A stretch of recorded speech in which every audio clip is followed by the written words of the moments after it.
El himno que acabamos de cantar dice, la palabra revelada que da vida y poder. Ese fue el título que le puse a mi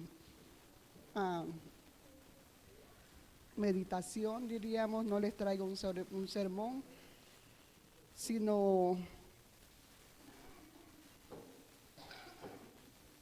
además estoy enferma.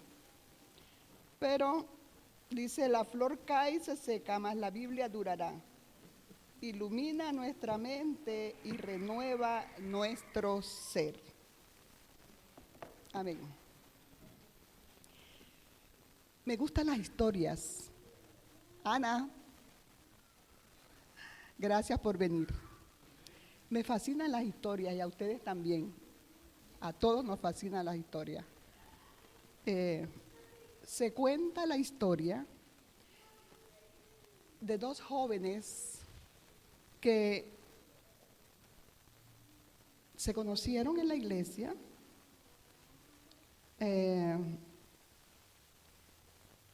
y entablaron una bonita amistad y llegaron a enamorarse. Hicieron planes para casarse. Pero un día sucede algo terrible para ellos. Él era militar y estalló la guerra en su país. Y él recibió una carta del Army invitándolo a que se uniera al ejército para defender a su país. Todo cambió, como cambia todo cuando nosotros recibimos alguna noticia. Se pusieron muy tristes como era normal,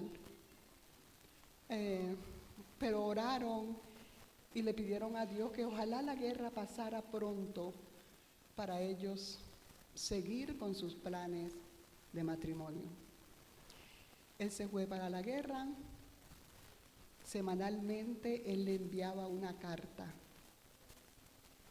y ella esperaba al cartero con mucha ansia, recibía su carta, la leía y entonces esperaba la siguiente semana y así sucesivamente, semana tras semana, ella esperaba al cartero en el porche de su casa. Pero un día el cartero pasó de largo, no llegó. Ella se entristeció, pero con la esperanza de que la siguiente semana pudiera saber noticias de su amado. Pero pasó una semana, 2 semanas, 3 semanas, 1 mes, 2 meses y no llegaba la carta. La tan esperada carta no llegaba.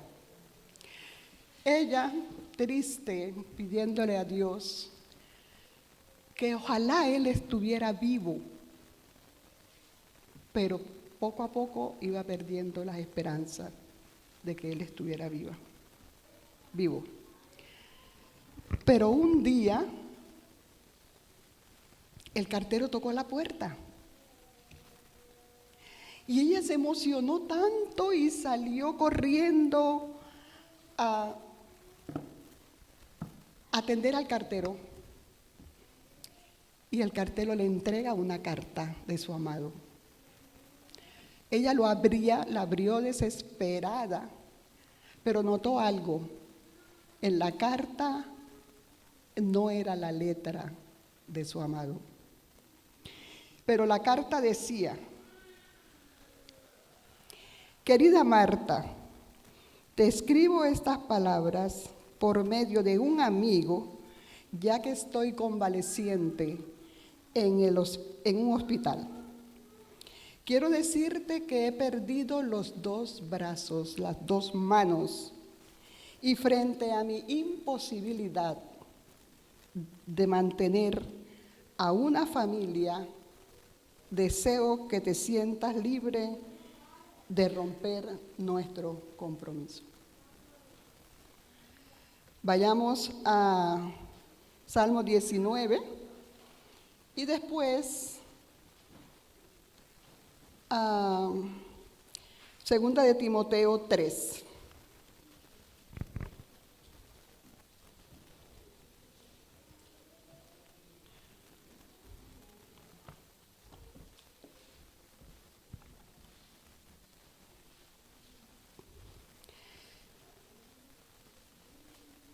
La palabra de Dios dice así, ¿lo tienen ya? Dice así: la ley de Jehová es perfecta, que reconforta el alma. El testimonio de Jehová es fiel, que hace sabio al sencillo. Los mandamientos de Jehová son rectos, que alegran el corazón. El precepto de Jehová es puro, que alumbra los ojos. El temor de Jehová es limpio, que permanece para siempre. Los preceptos de Jehová son verdad, todos justos. Y el verso 10 dice: deseables son más que el oro, y más que mucho oro afinado, y dulce más que la miel, y que el destilar de los panales. Ahora vayamos a Segunda de Timoteo 3. Leamos el verso 14.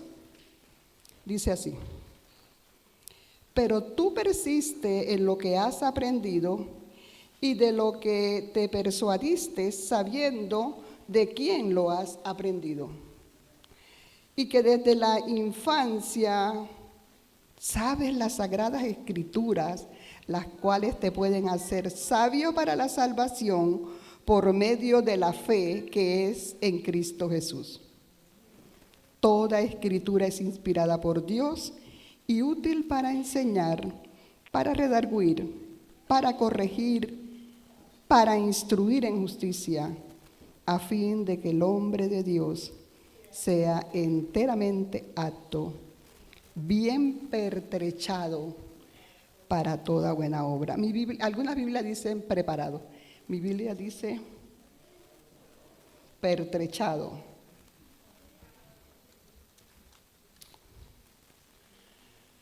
Quizás, hermanos, algunos de ustedes habrán pensado que la Biblia no es suficiente para vivir en estos días tan complejo, en este mundo donde ya no podemos guardar la ley. O a lo mejor pensamos que como es un libro tan antiguo, habrá que quitarle algunas cosas para poder estar más tranquilos, para tener menos peso. Pues déjenme decirle, hermanos, si creemos que la Biblia es inspirada por Dios, y como dijo David, o como lo dijo Timoteo, en lo que acabamos de leer, sabemos que la Biblia es suficiente. Pero lastimosamente, hermanos, hay muchos cristianos que dicen creer en la inspiración divina, pero ponen en duda que en ella podamos encontrar todo lo que necesitamos para vivir una vida plenamente cristiana. O para que la iglesia haga todo lo que Dios quiere que hagamos, todo lo que Dios quiere que desea. Hacer todo lo que Dios desea. La Biblia es suficiente. Ella nos enseña a ser un buen cristiano. Nos enseña a ser un buen hermano. amarnos los unos a los otros, ¿verdad? Y también nos enseña a ser un buen ciudadano, importante, porque podemos cumplir las leyes y dar un buen testimonio allá afuera. Estudiando el Salmo 19, tiene dos divisiones que son muy fáciles de distinguir. En el versículo del 1 al 6, David nos muestra a Dios en lo creado. El versículo de la cita bíblica era: los cielos cuentan la gloria de Dios y el firmamento la obra de sus manos. La creación es el libro de Dios. Ahora, del versículo 7 al 11, David nos habla de la revelación escrita. Y aunque ambas son exhaustivas y tienen el sello de su autor, la una es más extensiva que la otra. Es como más excelente. David revela en este salmo 6 atributos, que los vamos a estudiar. Estos 6 atributos revelan la excelencia de la palabra de Dios y lo que esa palabra puede producir, el efecto que puede producir esta palabra en cada uno de nosotros. En primer lugar, David nos dice que la ley de Jehová es perfecta, que convierte el alma. La Biblia no carece de nada para estar perfecta. La Biblia es completa. Es una regla completa de conducta, es lo que quiere decir David. No hay nada en ella que guíe a los hombres al error o al pecado, no. No hay nada que le falte al hombre que no pueda encontrarlo allí. Es perfecta. ¿Y cuál es el efecto que esa palabra perfecta produce en nosotros? Bueno, David nos dice que convierte el alma, que restaura, que transforma. La Escritura, hermanos, es tan comprensiva y poderosa. Es decir, que abarca todo, tanto que puede convertir a una persona en lo que Dios quiere que sea.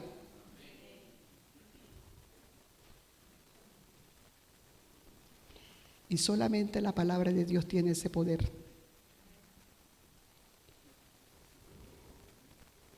En la segunda mitad, David nos dice, en el verso 7, dice que la palabra de Dios es un testimonio fiel. O sea que es algo digno de confianza.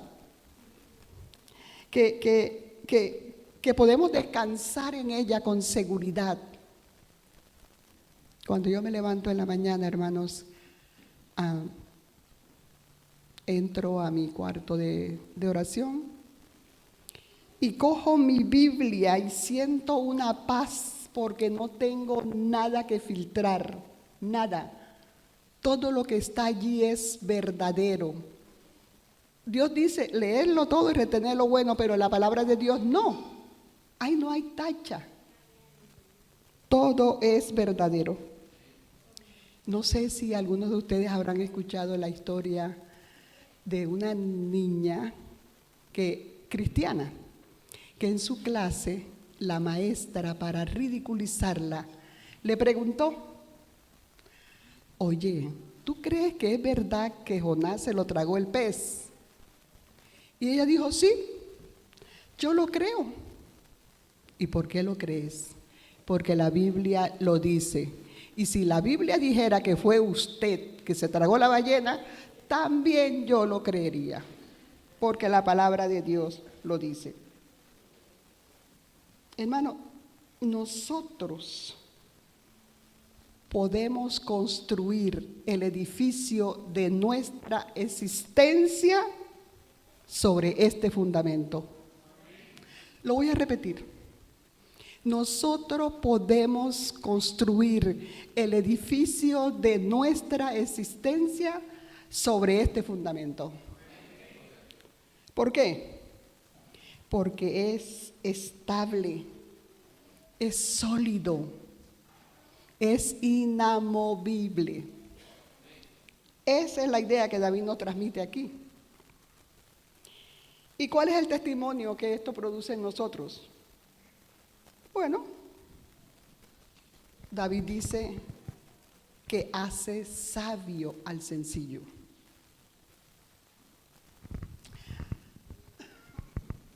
Algunas veces decimos, hermana, yo no puedo dar estudios bíblicos, porque es que yo no sé darlos.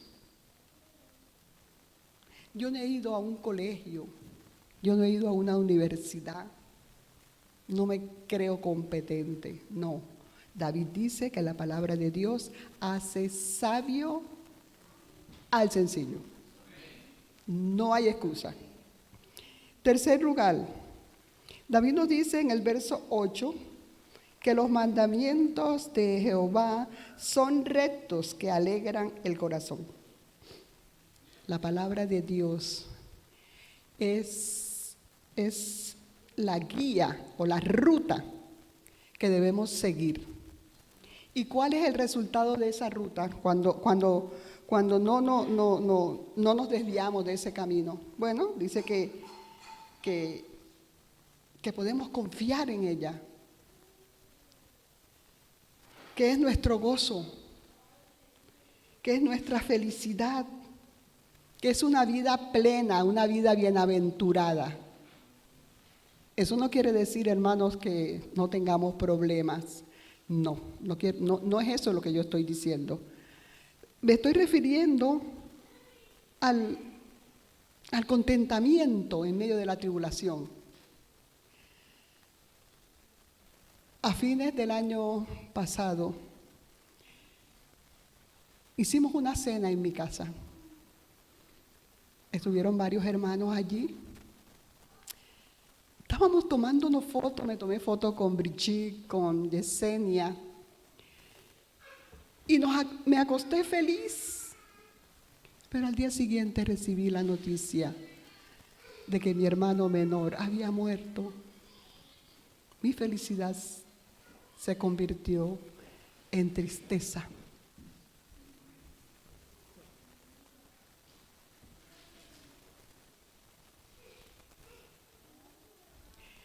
La semana pasada recibo la noticia de que mi primo hermano muere en un accidente de moto en las carreteras de Colombia. Él iba con su esposa y su niña y un carro amigo de él venía detrás y le dijo: pásame a tu esposa y a tu niña para mi carro y tú sigues en la moto. Pues él se durmió y cayó a un barranco. La esposa llegó al hotel donde ellos se iban a hospedar y al ver que él no llegaba, llamó por teléfono y un oficial le dice: tu esposo está en el hospital, se fue en un barranco, pero él acaba de fallecer.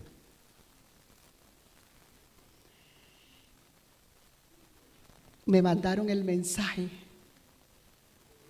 de que mi primo, que nos criamos juntos, como si fuera mi hermano, había fallecido. Y le pregunté al Señor: ¿qué pasa, Señor? Pero Él me dijo, como le dijo David al Señor: acuérdate de la palabra dada a tu siervo, en la cual me has hecho esperar. Ella es mi consuelo en mi aflicción, porque tu dicho me ha vivificado. Amén. Tenemos consuelo en la palabra de Dios. Tenemos esperanza. Tenemos contentamiento. A eso me refería. Qué bendición tan grande, hermanos, tener un libro así. Cuarto lugar. David dice: el precepto de Jehová es puro, que alumbra los ojos. Y esto puede ser interpretado de dos maneras diferentes. Puede referirse al hecho de que la palabra de Dios es sin error, ¿verdad? O puede referirse a que la palabra de Dios es clara, que alumbra los ojos. No hay ningún pasaje oscuro en la Biblia que no pueda ser interpretado por uno más claro. Todo eso tiene la Biblia, nos facilita. Así que, hermano, que no necesitamos de ninguna jerarquía del mundo para que nos enseñe la palabra de Dios. La palabra de Dios fue dada al hombre, aún al sencillo, porque la Biblia tiene ese poder. Quinto lugar. Hoy nos vamos temprano, no se preocupen. Nos dice que el temor de Jehová es limpio, que permanece para siempre. Interesante. Interesante cómo David se refiere a la Biblia como el temor de Jehová, en el sentido de la reverencia. Es un temor que no nos obliga a huir de Él o alejarnos de Él, no. Es un temor que más bien nos acerca a Él para reverenciarle, para honrarle. Estoy feliz porque Gabriela me está escuchando. Gracias, Gabriela.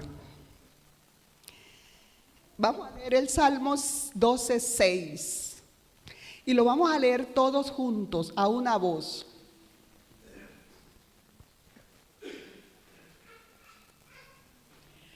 Empecemos. Leamos. ¿Quién empieza? Todos juntos.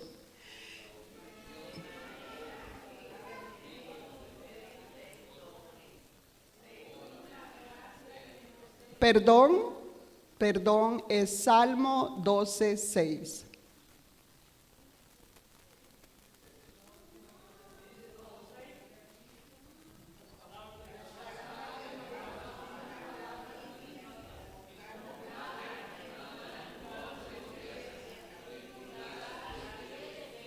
Wow, potente, hermanos.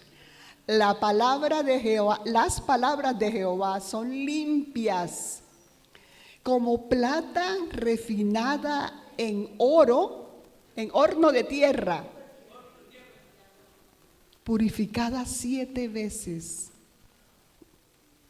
Qué hermoso. Sencillamente no hay imperfección alguna en ella, no.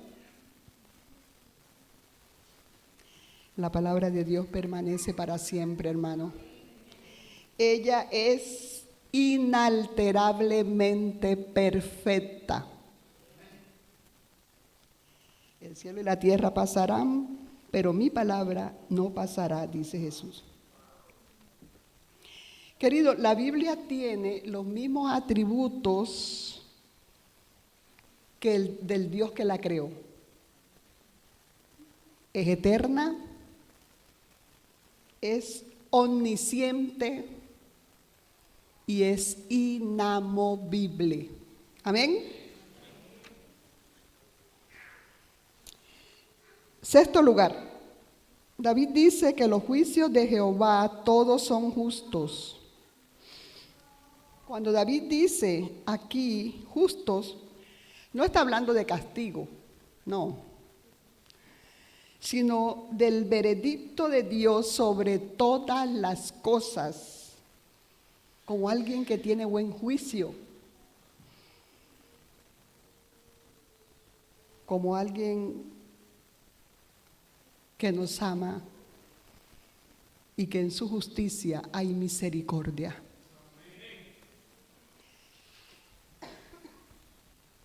Lo que Dios dice del hombre es lo que el hombre es. Lo que Dios dice cómo debemos vivir la vida, hermanos, así es como debemos vivirla.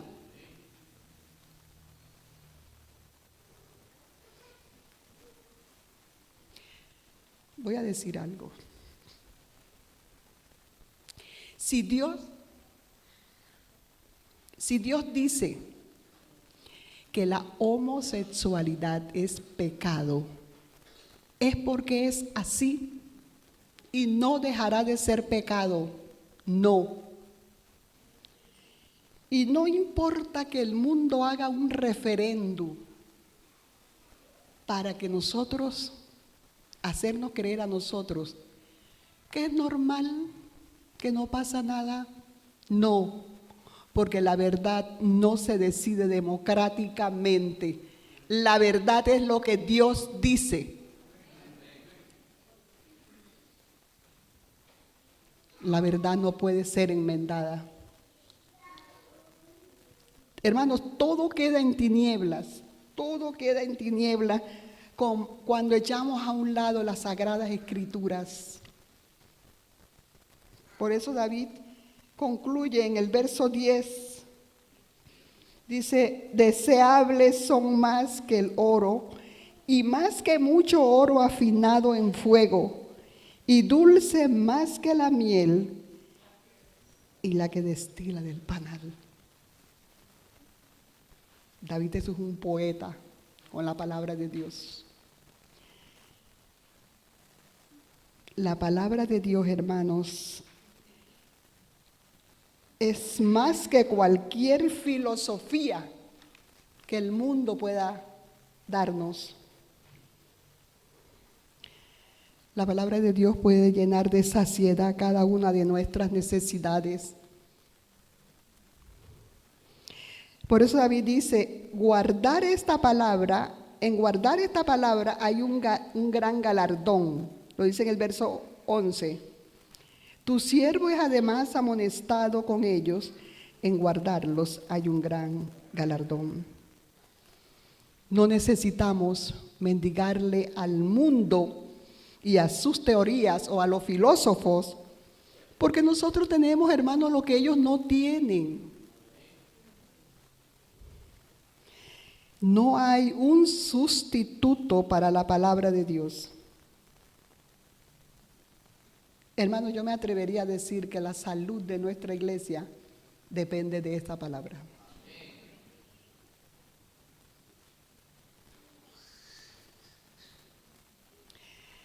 Querida iglesia, tratar de resolver nuestros problemas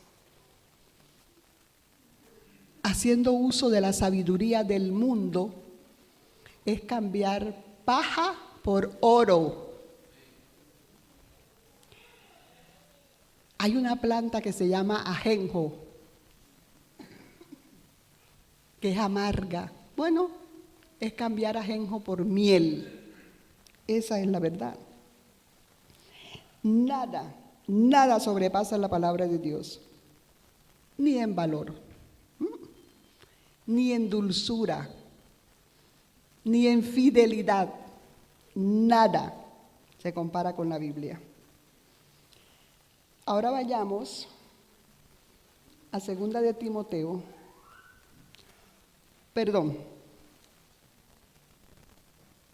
Elena de White, hermanos, lo creyó así y lo escribió. En Testimonio para la Iglesia, tomo 8.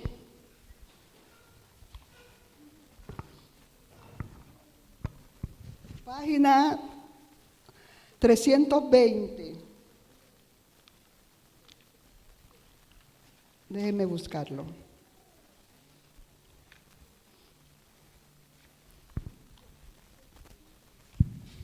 Dice así: muchos piensan que para obtener una educación es preciso estudiar las obras de escritores que enseñan el ateísmo, porque sus obras contienen joyas pristinas del pensamiento humano. Pero, ¿quién fue el originador de estas joyas intelectuales? Fue Dios, y solo Él. Él es la fuente de toda luz. Entonces, ¿por qué hemos de detenernos en el estudio de las obras de paganos y ateos, repletas de errores, para entresacar algunas verdades intelectuales, cuando tenemos toda la verdad a nuestra disposición en la palabra de Dios? Ella sigue diciendo: si el tiempo y la energía que se emplean en querer captar las ideas brillantes de los incrédulos se dedicaran al estudio de las cosas preciosas de la palabra de Dios, miles de los que hoy yacen en la oscuridad y en la sombra de muerte se estarían regocijando en el esplendor de la luz de la vida. Y ella sigue diciendo, esta parte la tomo para mí. Ella dice: no veo nada por lo cual el hombre deba ser exaltado, alabado o glorificado. No veo razón alguna por la que se deba confiar en las opiniones de hombres sabios y exaltarlas conforme al mundo. Ella pregunta: ¿cómo van a tener opiniones correctas acerca de los planes y caminos de Dios los que carecen de la luz divina?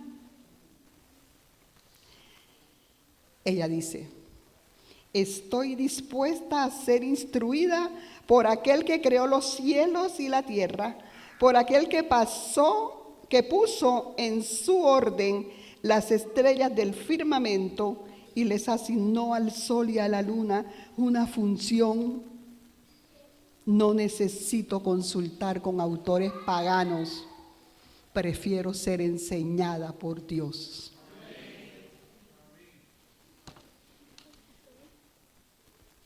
Ahora sí, vayamos para ir cerrando, en 2 de Timoteo 3.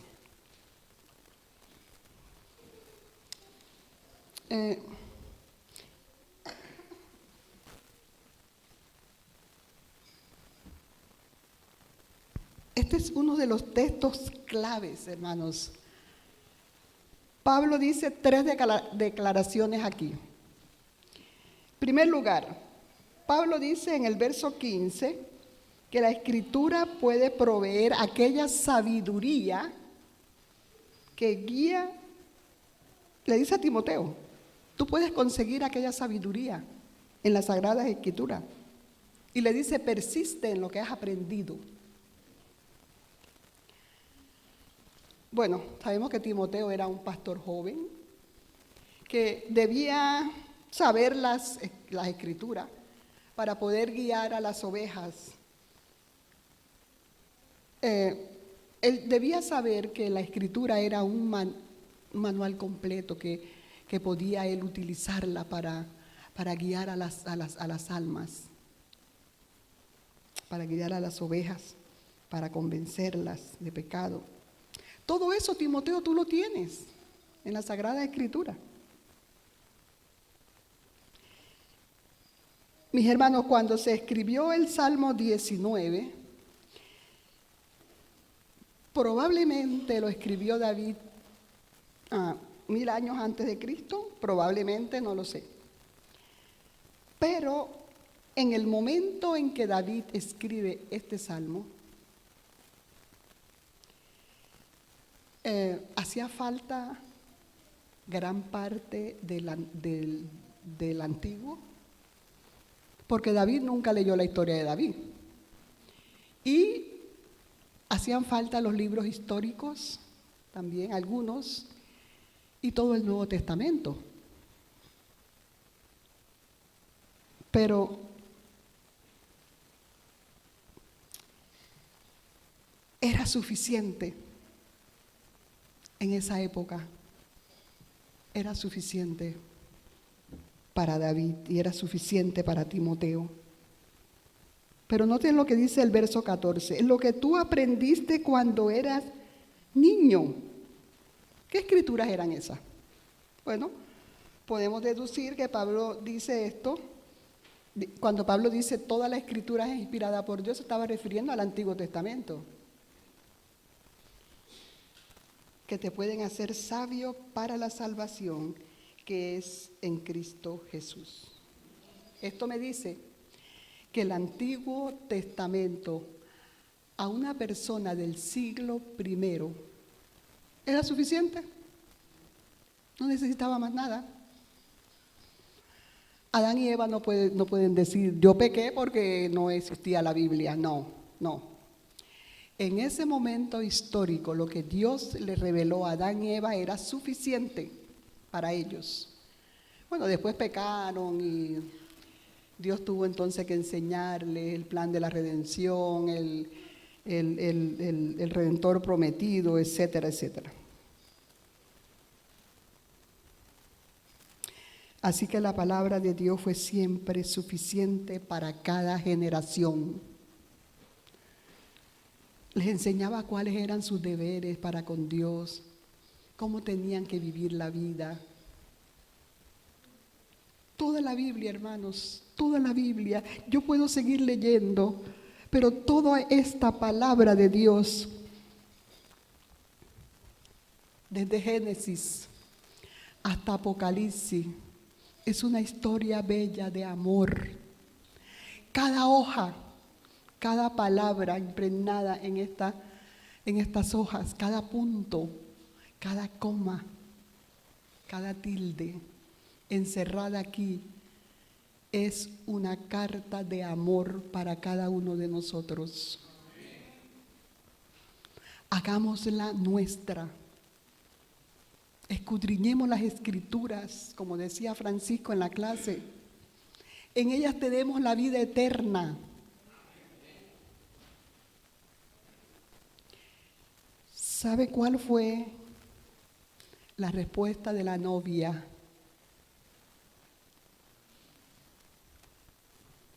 Cuando recibió la carta, se puso alegre, cruzó ríos, caminos escabrosos, no le importó estar en la guerra. No se puede salir en la guerra porque es peligroso, pero a ella no le importó eso. ¿Sabes qué hizo? Llegó al pueblo donde tenían a todos los heridos. Preguntó dónde estaba su amado, en qué hospital. Entró al hospital, corrió por todos los salones, buscó de cuarto en cuarto hasta que encontró a su amado. Y cuando lo vio todo vendado. ¿Y sabe qué hizo? Se arrodilló al lado de él y le dijo: no tienes manos, pero yo sí. No tienes brazos, pero yo sí. No puedes trabajar para sostener el hogar, pero yo puedo hacerlo. Te amo y me quiero casar contigo. Eso es lo que hace esta palabra. Nos da paz en medio de la adversidad, en medio de situaciones difíciles. Aquí lo tenemos todo. No tenemos excusa, hermano. Dios le bendiga en esta mañana.